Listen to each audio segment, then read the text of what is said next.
வாங்க ஃப்ரெண்ட்ஸ், வெண்டைக்காய் புளிக்குழம்பு எப்படி செய்யுதுன்னு பார்க்கலாம். ஒரு கடாயை அடுப்பில் வச்சுட்டு 4லேருந்து 5 ஸ்பூன் நல்லெண்ணெய் ஊற்றிருக்கேன்.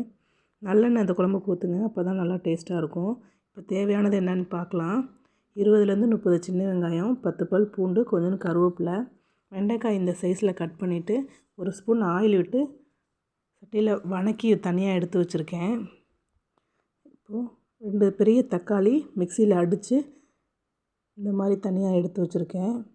ஒரு எலுமிச்சம்பழம் அளவு புளி கரைச்சி வடிகட்டி தண்ணி தனியாக எடுத்து வச்சுருக்கேன். வாங்க, ஆயில் காஞ்சிருச்சு, இதுக்கு தேவையானதை போடலாம். ஒரு ஸ்பூன் கடுகு உளுந்தம் பருப்பு போட்டிருக்கேன். கடுகு பொரிஞ்ச உடனே வெந்தயம் ஒரு அரை ஸ்பூன் சேர்த்துக்கலாம். வெந்தயம் போட்டாச்சு. வெந்தயம் பொரிஞ்ச உடனே பெருங்காயம் ஒரு 1/4 ஸ்பூன் சேர்த்துக்கலாம். பெருங்காயமும் பொரிஞ்சிருச்சு. இப்போ அந்த 10 பல் பூண்டு வச்சுருந்தோம்ல, அதையும் சேர்த்து வணக்கிக்கலாம். கருவேப்பிலையும் போட்டுடலாம். கருவேப்பிலை போட்டோடனே வெங்காயம் எடுத்து வச்சுருந்தோம்ல, அதையும் சேர்த்துக்கலாம். வெங்காயம் நல்லா வணக்கி விடுங்க. நல்லா பொன்னிறமாக வணங்கி தனியாக வரட்டும். வெங்காயம் நல்லா வணங்கிடணும் இந்த குழம்புக்கு.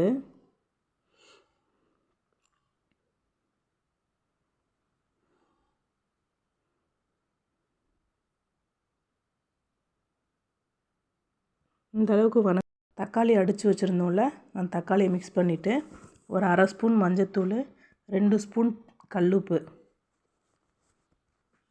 இதையும் சேர்த்து வணக்கிக்கலாம். நல்லா மிக்ஸ் பண்ணிவிட்டு தக்காளியில் உள்ள தண்ணி ஃபுல்லாக சுண்டி வந்துடும். சுண்டி இது எண்ணெய் மிதந்து வரும், அந்த அளவுக்கு தக்காளி வணங்கிடட்டும். நல்லா கிளறி விட்டுட்டே இருங்க. பாதி அளவு வணங்கிருச்சு, இன்னும் வணங்கணும்.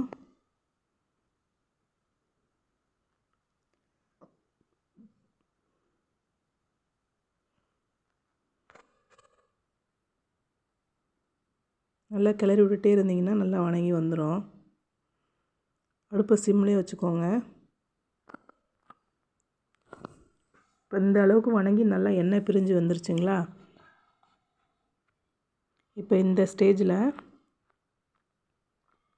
ஒரு 3/4 ஸ்பூன் வரமிளகாய் தூள், 2 ஸ்பூன் மல்லித்தூள் இதையும் சேர்த்து வணக்கிக்கலாம். நல்லா கிளறி விட்டு இந்த மசாலாவோட பச்சை வாசனை ஃபுல்லாக போகட்டும். அடுப்பை சிம்லேயே வச்சுக்கோங்க. நல்லா கிளறி விட்டு சிம்லேயே வச்சு வணக்கிக்கோங்க.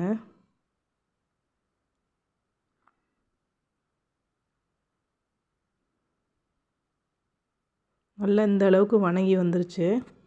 மசாலாவோட பச்சை வாசனைலாம் போயிடுச்சு. இப்போ கரைச்சி வச்சுருந்த புளி தண்ணி இதில் ஒன்றா சேர்த்துக்கலாம்.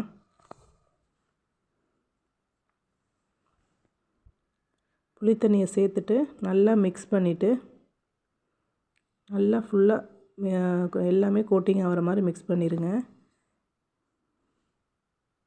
இந்த அளவுக்கு நல்லா கலந்து விட்டேன். இப்போ ஒரு பிளேட்டை போட்டு மூடி கொதிக்க விட்டுறலாம். புளியோட பச்சை வாசனை ஃபுல்லாக போகணும், இல்லைன்னா பச்சை புளி வீசும். பச்சை வாசனை போயிடுச்சு. இப்போ நம்ம எடுத்து வச்சுருக்க வெண்டைக்காயை ஒன்றா சேர்த்துடலாம். வெண்டைக்காயை போட்டு ரொம்ப நேரம் கொதிக்க வேணாம். பிளேட்டை போட்டு மூடி கொதிக்க விட்ருங்க. இப்போ உப்பு கரெக்டாக இருக்கான்னு செக் பண்ணிக்கோங்க. எனக்கு எல்லாமே கரெக்டாக இருக்குது. இப்போ இடையில ஓப்பன் பண்ணி பார்க்குறேன். வெண்டைக்காய் பாதி அளவு வெந்துருச்சு. குழம்பும் ஓரளவுக்கு நல்லா ரெடி ஆயிடுச்சு. இன்னும் ஒரு 2லேருந்து 3 நிமிஷம் கொதிச்சதுன்னா ரெடி ஆயிரும். இப்போ பிளேட்டை போட்டு மூடிட்டு இன்னும் கொஞ்சம் நேரம் நான் கொதிக்க விட போகிறேன். அவ்வளோதாங்க, குழம்பு ரெடி ஆயிடுச்சு. எண்ணெயும் நல்லா பிரிஞ்சு வந்துருச்சு. நல்லா சூடாக சாதம் வடித்து செஞ்சு சாப்பிட்டு பாருங்கள். செம்ம டேஸ்ட்டாக இருக்கும் இந்த குழம்பு. ஒரு வாரத்துக்கு வச்சுருந்தாலும் கெட்டே போகாது, நல்லா டேஸ்ட்டாக இருக்கும். இந்த மாதிரி ட்ரை பண்ணி பாருங்கள். இப்போ நம்ம சேனலை சப்ஸ்கிரைப் பண்ணிக்கோங்க, சப்போர்ட் பண்ணுங்கள். தேங்க்யூ.